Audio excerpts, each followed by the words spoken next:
But alright, so obviously now it's gonna be the perfect time to do a Mortal Kombat talk after it's been such a while, and obviously, we are on the miss of literally a week away to play the game. And honestly, for all the premium edition fans, or not fans, the premium edition people that have pre-ordered the game early, we're very close to playing Mortal Kombat 1. We're so close to seeing those fatalities, to seeing the story mode unveil, to see all these characters appear. But before we do that, let's check out everything that has been dropping throughout this whole run of everything that basically we have literally the whole descriptions for the storylines for these characters, and we also got small little snippets of basically the canon characters. And here's one, which is Sub-Zero, well-rounded combo extension, and Punisher. And literally seeing him is amazing. Like, he makes you a shield that protects you for like 2 or 3 hits. Kung Lao, who is well-rounded combo starter, movement amplification, and yes, he is very broken based on what I saw from the gameplay that he was showcased in the trailers. Then we also got Scorpion, which is well-rounded combo extension and movement amplification, and he could also get over you through like the next spot. Like, you're in the middle, he can literally drag you to like the other side, like, so you don't get hit by your opponent, which is interesting. Then we also got Motaro, which is obviously a freaking goated cameo for sure in my eyes, from what I saw from all the gameplays.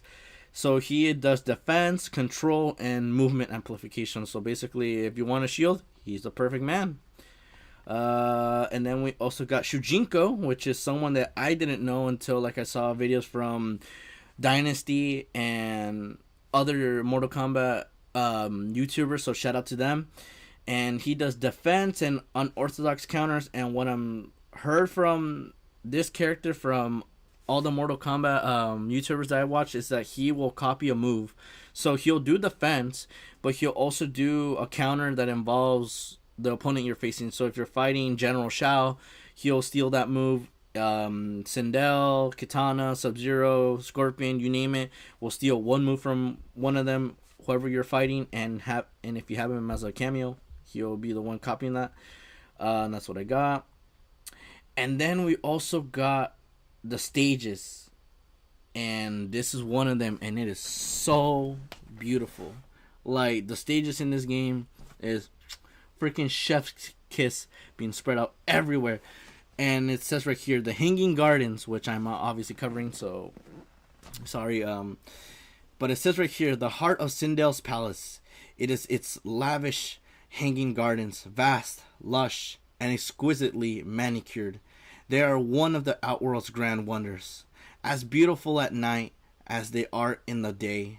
Empress Sindel's welcomes all visitors. This will be a beautiful place to get welcome.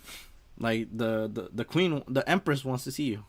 Damn. Next stage, which is the Corrupted Forest, which obviously I thought it was like the Chaos Forest or something like that, because we saw Havoc being in here. And it says right here, when bombarded by dark magic, the living forest is horrifically corrupted. The souls residing within it will never rest in peace. In the sunlit hours, the corrupted forest is foreboding enough. Come nightfall, all hope is lost. I don't know what to expect when they're... Oh, this is night. So night would be like more terrifying. That's what I'm hearing. And apparently, we get this little teaser of this becoming... The Living Forest becoming this stage from Natara's trailer from Megan Fox. You see one snippet that she is fighting Ashra, and then you see a sorcerer by the name of Quan Chi is like trying to change up the whole living forest as you're fighting. So probably like you'll be fighting as Natara against Ashra, but obviously once you defeat her, Quan Chi's gonna be making the whole living forest into this corrupted forest that's gonna become to be. Interesting. Okay, and then we move forward, and obviously this is before the whole process comes to be, which is right here, the living forest, which looks amazing as well. And it says right here, a place of transcendent beauty. The living forest embodies peace and calm. Its tree houses the souls of Outworld's honored dead. Illuminated by the sun, the forest is a masterpiece of nature, but a particular magnificence can be found during its frequent rainstorms. That looks awesome. Like, this stage is just beautiful, bro. And then from there we moved on to the tea house, which you will be able to play this game or this stage on either the stress test or the beta. And it says the tea house is Fengjian's heart and soul. Villagers gathered here to relax, gossip, and enjoy Madame Beau's homestyle cookery, which obviously Madame Beau is goated. Whether you're starting your day or winding down at night, the tea house has a special blend made just for you. What's it called? Explore if I were to visit this realm. And then we got this one, which is the Fire Temple, which has been revealed multiple times, whether it's from story trailers, or not story trailers, whether it's reveals that involve little snippets of story, or just background fighting. And it says right here, home to Earthrealm's protector, Liu Kang. The Fire Temple welcomes both the pious and the sinful as they seek the Elder Gods' enlightenment. So the Elder Gods are going to be a thing. But the question is, who is in the Elder Gods? Like, that's the question. Like, since we have the Fire God Liu Kang, and now in this case, we got the indication that Elder Gods are going to be maybe a role in this story mode. I don't know. Don't quote me on it.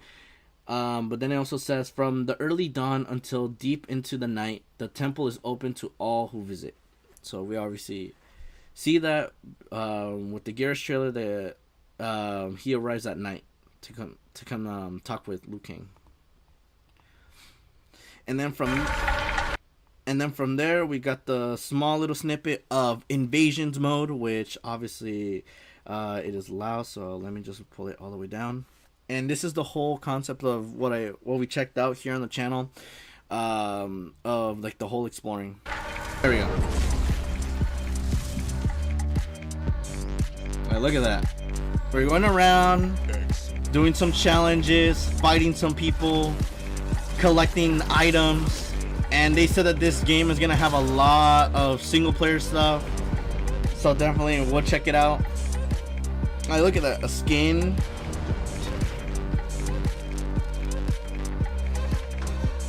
And it says traverse new maps every season, and they're saying that the first season we're getting is a Scorpion one. And I can't wait to try Test Your Might again.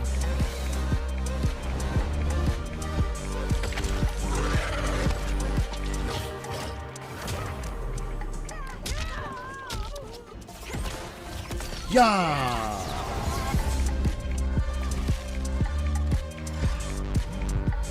So yeah, beginning the 14th is when it all starts, everything. So obviously that is the small teaser that we got for Invasions mode. If you haven't seen it, well, I have showcased it to you firsthand. And then from there we got Goro's what's it called, snippet of his fight style, which is Goro, which is offense, well-rounded, and mix-ups. And honestly, he does his slam at you, and I guess also grabs you maybe. But yeah, he seemed kind of interesting. And then from there, we got the next stage that we were able to play, whether it's the stress test or the beta, and it's the Cage Mansion. Johnny's Malibu Dream House sports stunning views and top-notch amenities. It's one of a kind and the ultimate chick magnet. Anyone in Johnny's entourage knows the real parties start at sunset and last well into the night. It's a beautiful stage for sure. I definitely love like all the stuff that we get to see in the stage. And then from there we got the next cameo, which is Sonya. and she has offense, projectiles, and combo sections. And honestly, she is amazing. Like, if you know how to use her well with like doing combos, like, she is freaking awesome. Then from there we got Jax, which is another cameo that we were able to use, and Jax does defense, tricky, and air and ground prevention, which obviously does the grabs to grab you and slam you, or does his power slam, which obviously I just learned that if you do the power slam and you're like standing in this radius, you could also get shock damage from him. So that pretty much sucks. So hopefully they patch that so the player that uses Jax's cameo doesn't get shocked health out of that, because that would suck. Like, your small like 1% damages from being destroyed, and you get Jax to come in, does a power slam, and it kills you. That would suck. And then from there we got the next stage, which is another beautiful one that I love to explore, and that is the Wu Shi Academy. And it says, for centuries the Shaolin have trained at the Wu Shi. Its quiet, contemplative atmosphere nurtures thoughtful minds and opens hearts.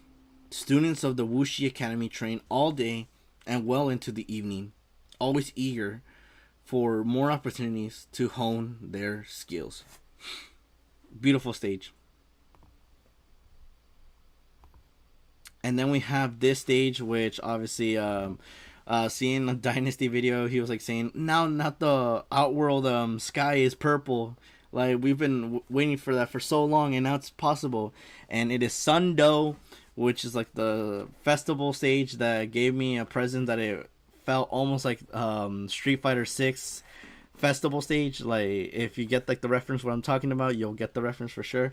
But it says, capital city of Outworld and home to Empress Sindel's palace. Sundo is a grand melting pot of the realm's cultures and races. By day, Sundo is bustling with crowds. By night, the most spectacular display can be seen for miles. And you can definitely see it. The fireworks, the festival going on, everything's amazing. And then from there, we got the Ying Forest, Fortress, which obviously gives me the vibe that that's where the Lin Kuei is at right now. That's what I got from like the Lin Kuei trailer, so don't quote me if this is actually where they're from. And this is right here. The Ying Dynasty great riches were so well hidden they were forgotten to history. Recently rediscovered, they are now being pillaged. Heavy snowfall keeps the fortress shrouded from all but the most daring intruders, but the bold are rewarded with dawn's serene glow. So this is basically the fortress where Scorpion, Sub-Zero, and Smoke are going to be infiltrating and going in. And we see that one trailer that obviously Scorpion's like exposing themselves, saying like, all right, come and attack me, armies. And tries to throw like a sword, but it melts by the point it like almost touches him. So obviously it's that whole scene. And obviously you got Nitara. And then from there we got the whole, basically like the whole roster up to now. They're saying that we still have Raiko right here, since it got revealed at Comic-Con. And we still have that secret player, which I'm assuming is going to be Onaga, but I'll talk about it maybe next after that, as to why I think it's going to be Onaga who's going to be in this.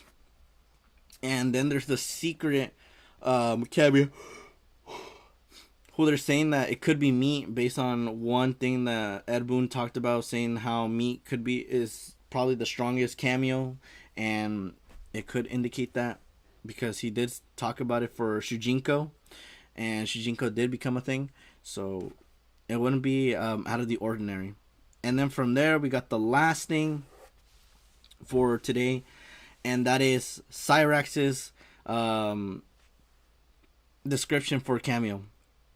In its defense, rushdown prevention, projectiles. So throws projectiles, whether it's the tiny bomb or the net, and what's it called? Does his spinning T pose at you, which is amazing.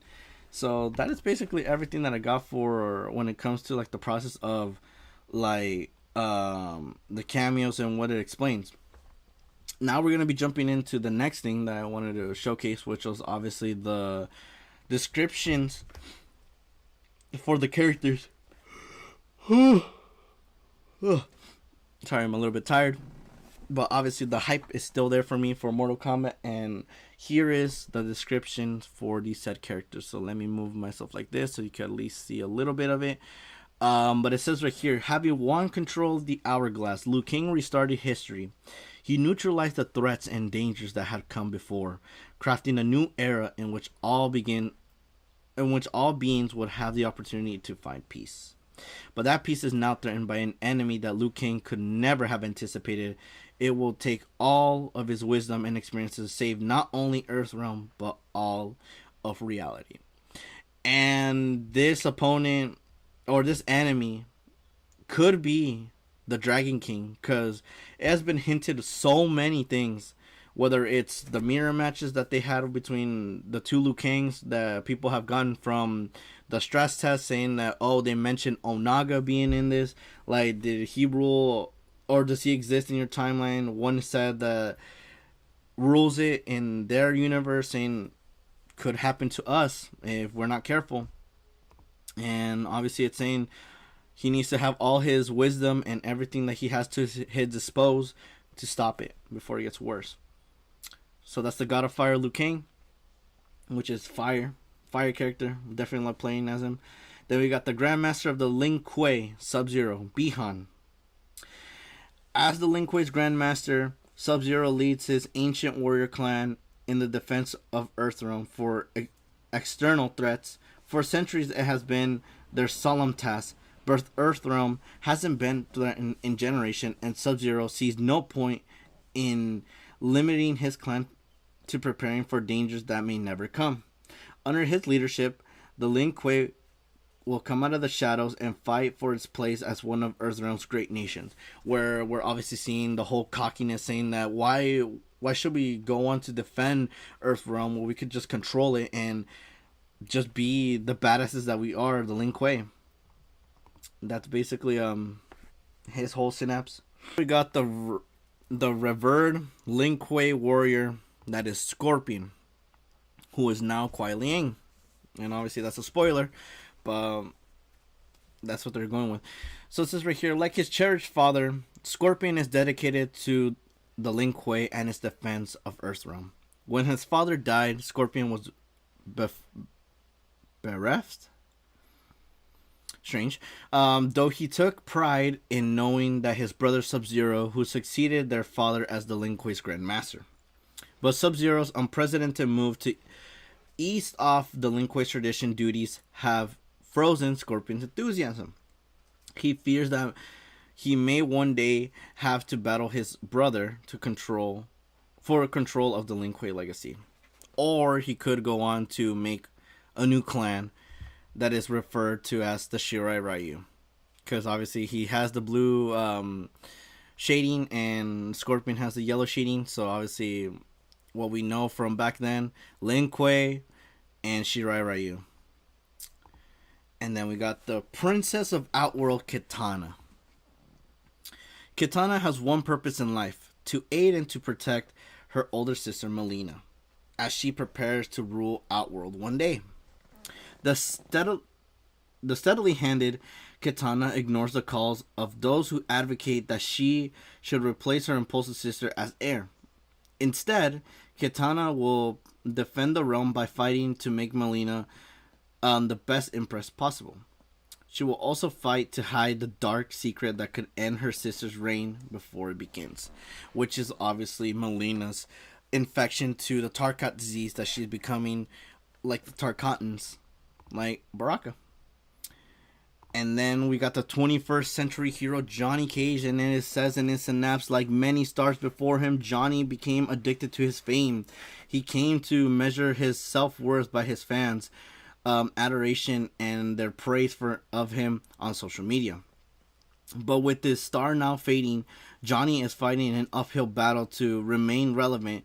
He joins Liu Kang's Earthrealm Championship, hoping that will provide his career and his fame a desperate needed boost, which we obviously see it from everything from Mortal Kombat 1, that he's like taking selfies and he's like all confused like what's going on, but he'll definitely like take in and help out Liu Kang if it requires numbers for him. So that is Johnny Cage. And then we got Kenshi Takahashi, the restorer of his family's name. And it says, once one of ancient Japan's most honored families, the Takahashis, were decimated in battle. They lost everything, including the emblem of their power, the revered sword Sento. Those who survived joined the Bakuto, a predecessor of the Yakuza, for its protection. 5 centuries later, Kenshi is raised on the stories of his ancient family, exploits devastating his corrupt Yakuza life. He pines to feel the Takahashis from the Yakuza's grasp and restore their name. But for his family to follow him, Kenshi must fight to prove that he can lead. His first battle is to find and retrieve Sento, which we get from the kind of like the reveal trailer of gameplay. The Kenshi wants Sento because that's his actual sword from his family. So he does that fight, so that might be a beginning fight for Kenshi's story. And then we got the youthful warrior with dreams of glory, Kung Lao, who obviously is cocky, but this is right here. Born and raised in the village of Fenjilan, Kung Lao has spent his life toiling in the fields. It has been an honorable life, if not a glorious one. Kung Lao's greatest fear is that his life will amount to nothing. He prays fervently that he will be called to do something bigger. His prayers are answered when he is asked to join the champions of Earthrealm. As a warrior fighting for its honor, Kung Lao knows that his victory will be long remembered, which they're going with the fact from Dynasty's video saying that he could die in this game as well, and that's what he could be remembered from, a sacrifice that he might give out. And then we got Melina, the heir to Outworld's throne, saying, born mere seconds ahead of her twin sister, Melina is the rightful heir of Outworld's throne. But even so, there are those who distrust Melina's impulsiveness. They whisper that Kitana, with her steady hand, should replace Melina as heir to the throne. As Melina fights for legitimacy, she hides a horrible secret. She is infected with the dreaded and lethal Tarkat disease. Affliction found out, Melina would be forced into battle to save her throne, which obviously she goes into like a whole state of saying to Kitana, oh, you want to steal my throne, like you don't actually want to protect me, like you want to steal my throne, that's what you want to do, and stuff like that. But then we got the champion of Earthrealm, which is Raiden. In the village of Fenjilan, Raiden was known for his kindness and his charity. He was happy to spend his days tending to the fields as well as to his friends and family. So when he is asked to leave Fenjilan and become one of Earthrealm's champion, Raiden hesitates. But soon he realizes that to best serve his village, he must join them. As threats of Earthrealm mount, Raiden must mature into the great warrior that Liu Kang knows he can be. Yeah, because in the past one, he is literally a thunder god, and he is really broken. So now it's going to be his turn to become a broken character. The High Mage of Outworld, which, as it says, as a student at Outworld's exclusive Imperial Academy of Sorcery, Rain amazed his peers with his singular aptitude for water magic. Having honed his craft of water magic into a fierce weapon, he now hopes to learn the realm's darkest and most powerful sorcery. Interesting. So, could be more evil than good. Master of Stealth, which is Smoke. And it says, as a boy, Smoke lived to hunt with his family. The final hunt, however, ended in a tragedy. Having accidentally trespassed onto Lin Kuei lands, they were attacked. Smoke was orphaned. Ashamed by his warrior's actions, the Lin Kuei's grandmaster adopted Smoke. He raised him along his sons Sub-Zero and Scorpion. Eventually, Smoke chose to make the Lin Kuei's mission his own, but as he lacked his brother's innate supernatural abilities, he set out the master practical magic. Having done so, he now joins them in Earthrealm's defense, which obviously he is very goated with his gameplay, and I definitely love Smoke's gameplay. And now we're going to another goated character, which is the first constable of Sundo, that is Li Mei. And it says right here, as her parents' firstborn daughter, Li Mei was claimed by the Ungari, the warrior priestesses who guard Outworld's royal family. Li Mei's service began with high expectations. Her early success caught the eye of the royal family, but it all fell apart when a terrible tragedy unfolded. Li Mei was blamed for this, and in the aftermath, she did the unthinkable. She quit the Ungari. Friendless and alone, Li Mei needed a new purpose. She joined Sundo's constables, the Outworld's capital rough and tumble police force. Over time, she became their first constable. Li Mei is glad to be the capital guardian, but she hopes and one day to redeem herself, which she could, because this is a new story and new endings for all these characters. And then we got the defender of the Tarkatans,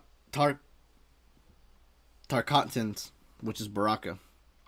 And it says that Baraka was once a respected Outworld merchant, but that life ended in an instant when he contracted the dreaded Tarkat plague. Incurable, contagious, and the cause of severe physical deformities, Tarkat turned Baraka into a monster. He was cast out and doomed to live out his days in a colony of similar affected Outworlders. Damn, such a sad story for Baraka. When Baraka first arrived, the colony was in disarray. His fellow Tarkatans was given up and were ready to die. Their hopelessness lit a fire in Baraka's heart. He spares no effort to better his fellow Tarkatan lives. He knows that as long as he fights, he will never truly be a victim. True. What a goated synapse for him. So now we got the guardian of Outworld's royal family, which is Tanya. And this is right here. Chosen as an infant from Outworld's firstborn daughter, Tanya was raised by the Ungari priestesses. She known her birth family. As she grew older and saw other initiates wash out, Tanya feared that she would share their fate, but that fear spurred success. After many attempts, Tanya passed her trials and became a full Ungari. Over time, Tanya became one of the Order's most trusted members. She was the obvious choice when it needed to choose a leader in the royal family personal guard. As an Ungari, Tanya is sworn to piety and chastity, which is why her bond with Princess Melina is known, would cause a scandal. By following her heart, Tanya risks not only her position but also her life. Damn. These are so sad stories. What the heck? Geras, the Sentinel of the Hourglass, who is goated. And this is right here, reconstructed by Liu Kang at the dawn of his new era. Geras remains eternal and unkillable. He retains the memories of all innumerable timelines he has watched pass and fade.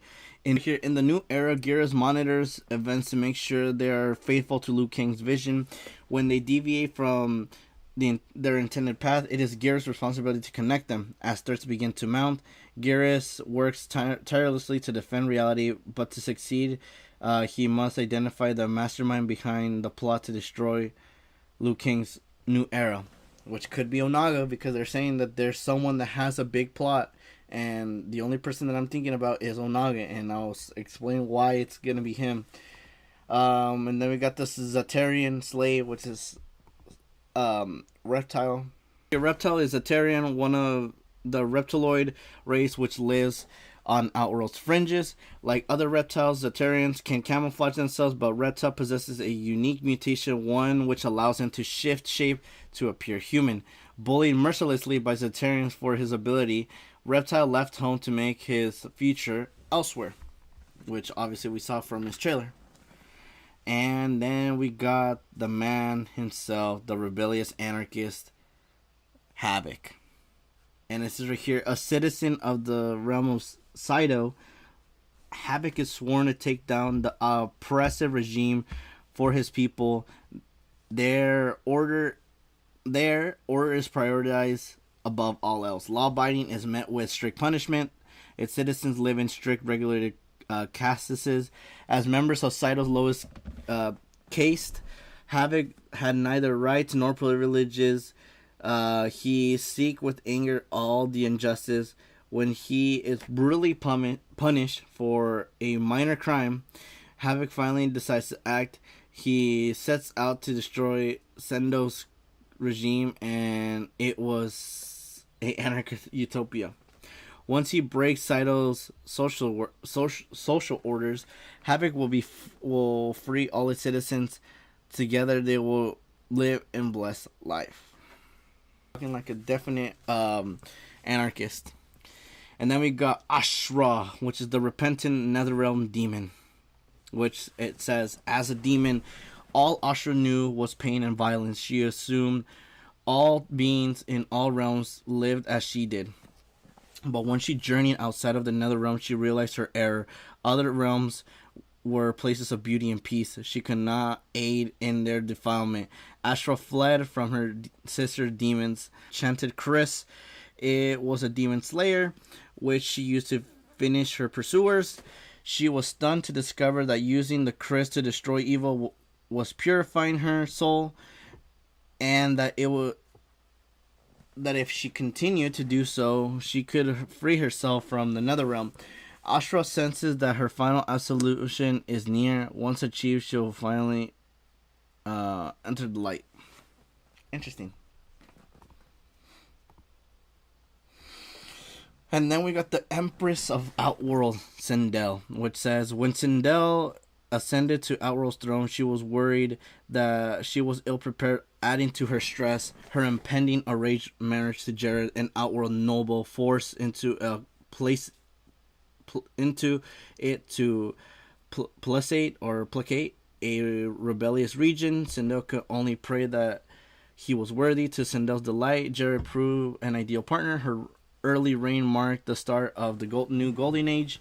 Sindel then welcomed her beautiful twin daughters Melina and Katana. She thanked the gods for her charmed life, but Sindel had counted her blessings too quickly. When Jared was murdered, Sindel's heart was broken. Smelling weakness, factions formed to challenge her rule. As her enemies conspire, Sindel fights to protect her family and empire. She will do whatever it takes to protect her daughter's birthright. Go to mom. And then we got the last two, which is the Supreme Commander of Outworld's Army, General Shao, which looks terrifying. And it says right here, born into a military family, Shao was expected to become a soldier, but he was a sickly child, through brilliant and eager, had an infirm body. Shao's disability infuriated his father. He dismissed his son's physicians and designed an extremely program to build his son's strength and endurance. Years of toil molded Shao into a physical colossus and forged within him an iron will. And as his father had promised, Shao became the most perfect soldier. His brilliant tactics and relentless efforts won. Shao became the perfect soldier. His brilliant fame through General Shao swore to serve the Empress. His loyalty is to Outworld. If Sindel's rule ever endangers Outworld, he'll be the first to try and end it. Damn, insane. And then we got the recent one, which was Netara, the heroine of Veternus. And it's right here. Netara's race of vampires hails from the dark and desolate realm of Avernus. To survive, they evolved the ability to feed on the blood of other creatures. The Avernus thrive, building a great society, but as their comfort grew, so did their short-sightedness. They overfed as Avernus creatures. Starve as it collapses. It is Natara's solemn obligation to deliver her people from hunger and save her race. Avernus must survive. So that is her backstory of how she's gonna do. But honestly, all these characters that got revealed have amazing backstories and synapses, and I definitely love that. And I can't wait to see what is gonna be next later down in the road for all these characters and their origins. Okay, but then they also showcase another new thing, which is obviously the opening that you'll get when you play the game for the first time. And obviously I know there's going to be a whole bunch of people that are going to skip this because they want to get their hands on it. But before you do that, there's a small little teaser that you get, and here it is. And it revolves with the teaser from the Grain of Sand. Like, look at that. The grain of sand, and it explodes to become the Big Bang.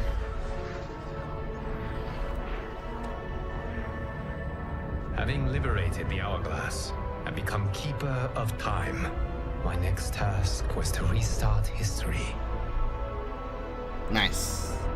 Not beholden to past events. I was free to craft a new era. It was with humility and restraint that I approached this blank canvas. After careful preparation, I began work, painting over the darkness. Look at that. All these galaxies expanding and being created. After eons more, I brushed them in with life.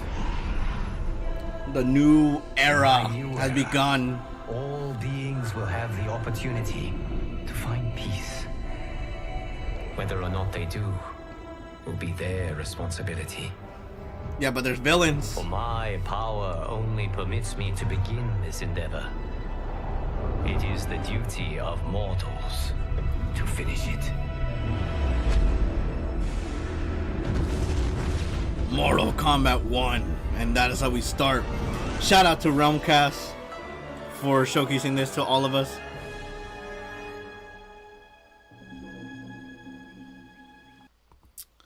And then from there, we obviously get the intro saying click square or click X or click A or click anything on your console to play the game. And obviously that's how we start. We go from a big bang and we get what's it called, Liu Kang's synapse of basically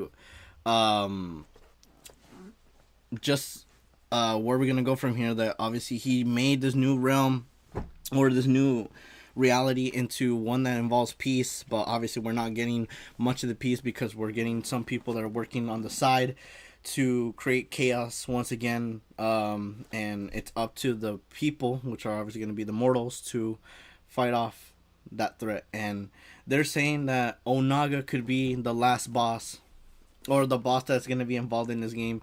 And I recently saw a video of it, and I'm not going to be showcasing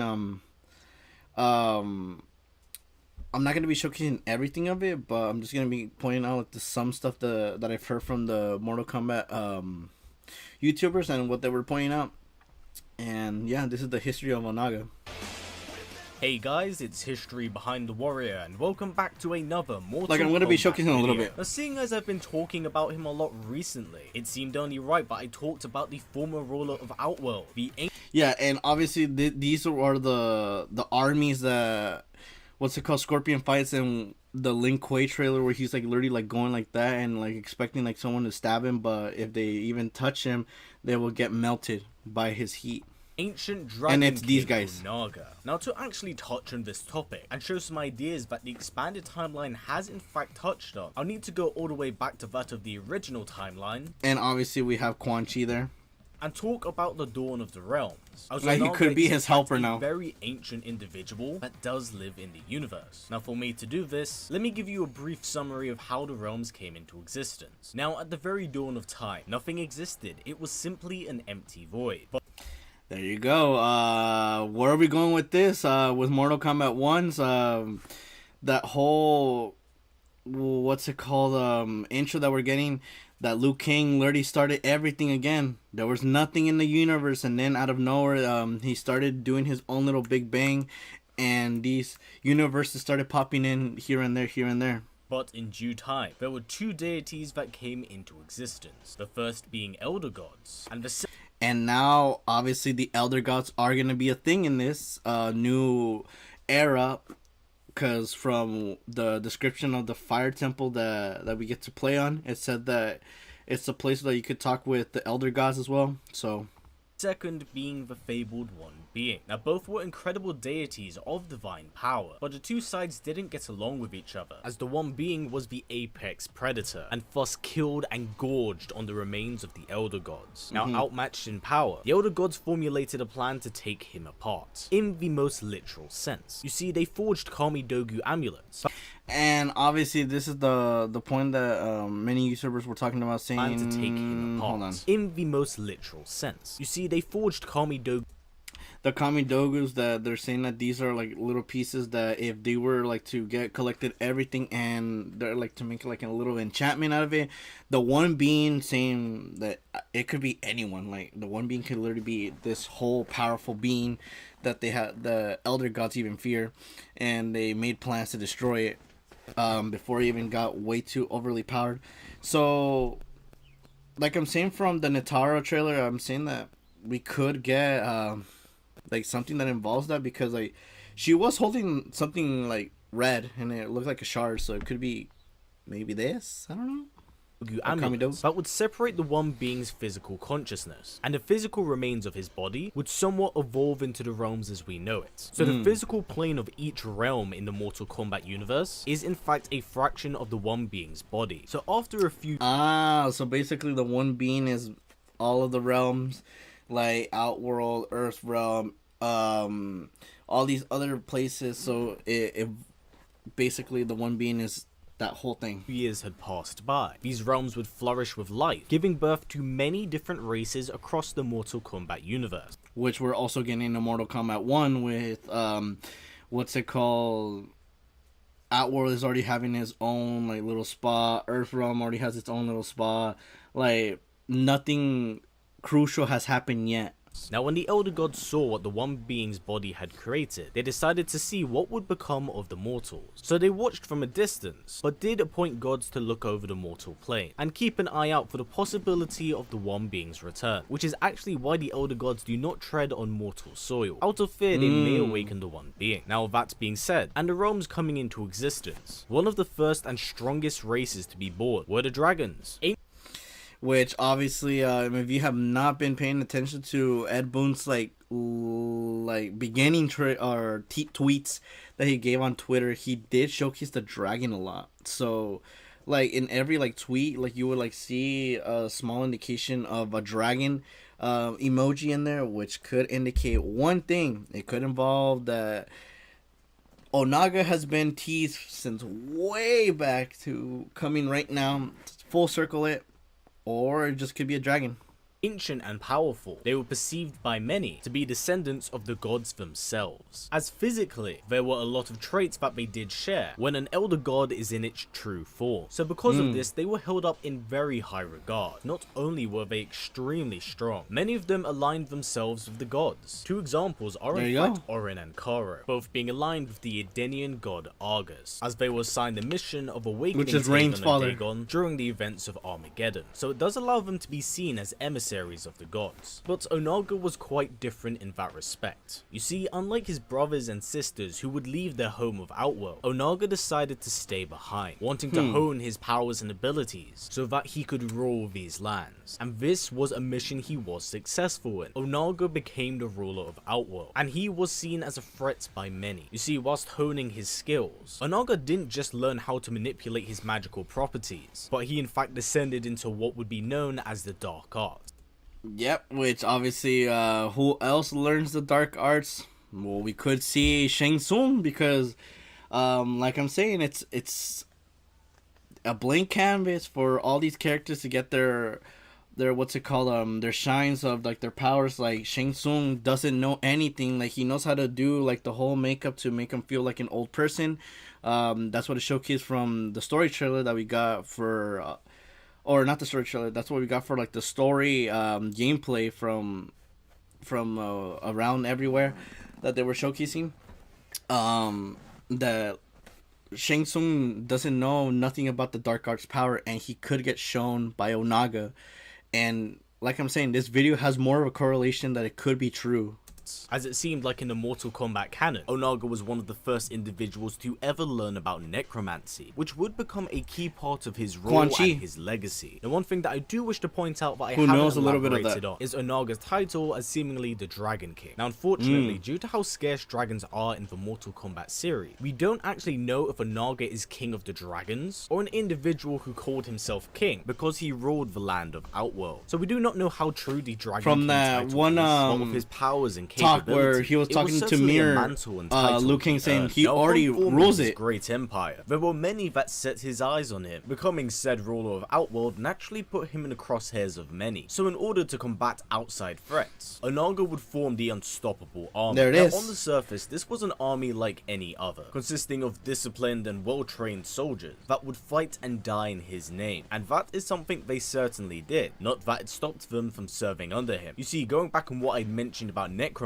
whenever Onaga was in combat and one of his soldiers would fall, he would use his talents in necromancy to instantly resurrect whoever fell, thus giving off the impression that Onaga had an immortal army, one that would serve every single order he dished out, and one that would not fall in combat. So when Onaga took the reins of becoming Outworld's ruler, he never lost a single battle, and because of the devastation he laid out across the realm, asserting his dominance and becoming his rightful ruler, if he's actually the game and the last character, like they would have to like, as they were worried about his power and that he himself may in fact be a vessel for the One Being's return. But they couldn't be more wrong. You see, one interesting fact about Onaga is that he was seemingly so strong that he mentally and subconsciously fought off the One Being's influence. You see, the One Being at this point in time was physically dead, but with the life sprung from his body, he attempted to use those vessels as a way to return, and Onaga was in fact the perfect candidate. But it seems like Onaga's fortitude surpassed what the One Being had expected, as typically when individuals are tainted by the One Being's influence, they wish to merge the realms together, thus by doing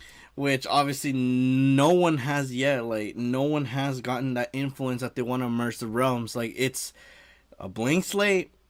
What's it called? It's all peace. Everything has been created once again. It was literally nothing in the beginning, and then when that grain of sand exploded, it created the Big Bang and created all these universes. It created all these races, all of this in a state of peace. But obviously chaos is coming in, because as we're seeing from Mortal Kombat, we're seeing some people change for like the worse.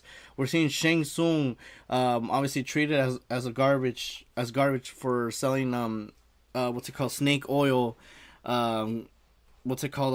remedies, that he thinks that like his stuff is like the best, but obviously it's not, because he cheats his way through. And obviously now that he's given a chance to fully become like this powerful being, he will take it, along with some other characters that we're gonna see along down the road.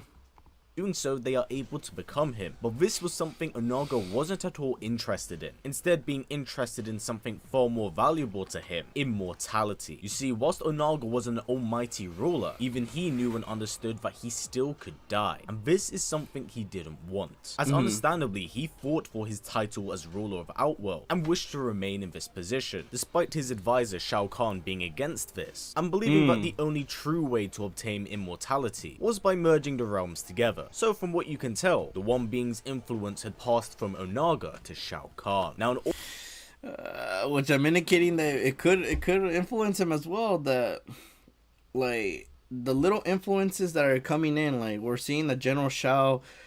He's gonna get that tiny bit of influence saying like we should not trust Liu Kang, because like we're gonna be treated like dogs to him, and if we don't like do our own thing, we're never gonna be truly free. We're gonna be under his wing too much, and we're just gonna be treated as dogs to him. In order to obtain immortality, the Dragon King theorized that the only way to obtain immortality was to somewhat be baptized in the blood of a dragon egg. And as dragons were very rare, he believed that the blood of a youngling and an innocent would allow him to surpass the mortal plane. But before he could pursue his dream, Onaga was poisoned by Shao Kahn, killing the Dragon King and ending his reign. You see, Shao was quite smart in this approach, believing that one-on-one combat could lead to his demise. Shao and the One Being's influence wanted to remove Onaga so the merging of realms could begin, and with an immortal army but he lost. We already saw that storyline that he tries to merge the realms, but the elder gods kill him. Plan he fought through. Upon Onaga's demise, his immortal undead army would also go into a deep slumber, and while Shao was extremely proficient in the dark arts, the immortal army did not heed his call, and thus he was forced to make an entirely new army made up of the different races of Outworld. Now, whilst Onaga was physically dead, much like the One Being, his consciousness would continue to live on, inhabiting individuals so that he himself could plan for his own return. Now, here are where things get rather twisted and interesting. Due to Onaga's demise at the hands of Shao Kahn in his weakened state, whilst planning for his return, it seems like now Onaga was susceptible to the One Being's corruption, as his plan of immortality later would evolve into one that would merge the realms through Kami Dogus. So it does seem like whilst Onaga was almighty in life, in death even he couldn't escape the One Being's corruption. And thus this brings us onto the conquest mode of Mortal It's gonna become Kombat to the One Being. Deception. Why do I Now, feel like Mortal it's gonna Kombat actually become like that? Story does Like in that fact take storyline. place before the events of Mortal Kombat 1 and somewhat interweaves between each of the main installments, up to the ending of Mortal Kombat Deadly Alliance. Now the plan for Onaga's return is set in motion before the very first game, where he's in pursuit of finding a true believer to fall into doing his bidding. So whilst exploring Outworld, he came across a young man by the name of Shigenko, strong, poised, and very much so determined. The Dragon King would reach out to him under the persona of Damashi. Now in this discussion, so obviously this is where Dynasty was pointing out of his theory that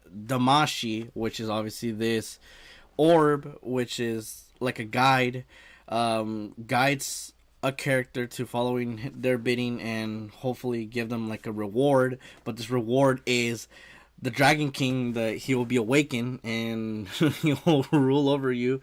We're getting that same thing with now Shang Tsung. Now Shang Tsung is the one that's gonna get fooled with that whole scene that we got Kronika being back, but it could be just an iteration of a Damashi, but it plays now as Kronika, being the fact that like she was the one that like she kind of was gonna be a guide to like whoever that followed her, and Shang Tsung literally is like saying, you know all this stuff, but like I guess like if you have something that like a guide that could help me out later in life, I'll take it.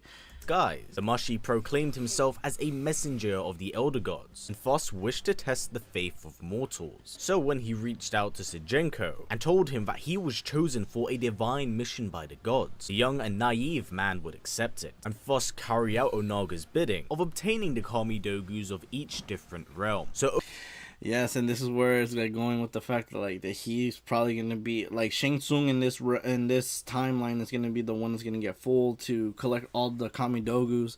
We're gonna see all these other characters just like try to stop the main ones from stopping him, and obviously we're gonna get to the point that like towards like the end he'll collect everything and it will awaken Onaga, and he'll be the last character to fight with. Over the next few decades, whilst under his Damashi persona, Onaga had him retrieve each of the Kami Dogus from different realms, more or less guaranteeing his ability to merge the realms. Now as Shigenko was doing his bidding, Onaga himself had to find a way to obtain a new body, and this is where the long lost dragon egg that he found comes into play. He would house his own physical being within the egg and bind his time, wanting a suitable host that could embody his dragon-like traits. So this is where Reptile comes into the mix. As you see, the Saurian was currently working with Natara, wanting to find a way to save his former realm and restore his people, but which is, oh my gosh, dude, it's just a fucking play on words. Holy shit, dude, this whole game for Mortal Kombat 1 literally plays on words. Obviously, Reptile, like, wants to find a way like to be accepted by his people. We're seeing Natara now having that suffering that what's it called? Like, she wants to help out her people because they're starving from food.